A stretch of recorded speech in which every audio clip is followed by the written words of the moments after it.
Other big news of the day, that 5.8 earthquake that rattled the East Coast today. How unusual. It was the strongest quake to strike the East Coast since World War II, and it was felt from Georgia all the way up the East Coast to Canada. Buildings shook.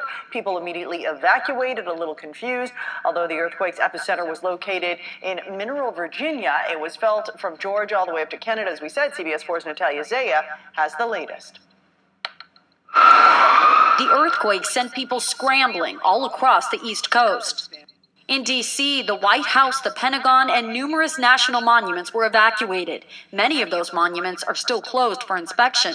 The president was golfing in Martha's Vineyard and says he didn't feel the earthquake.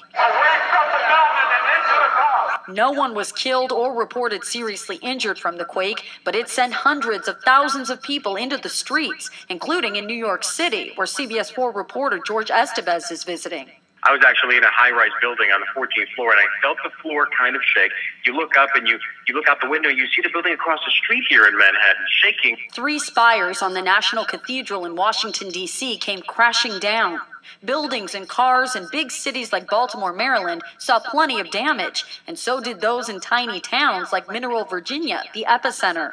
Nuclear power plants were shut down temporarily, and so were several major airports in New York and New Jersey.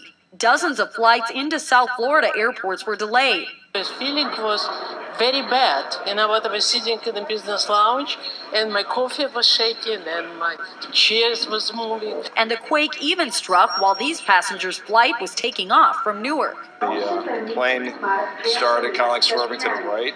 That's where he stopped, put the brakes on, and turned around. It was shocking. It was really shocking to see something like that, to experience something like that, especially in the tri-state area. A first for me. Now, some witnesses said that immediately when the quake struck, they first thought it was a terrorist attack.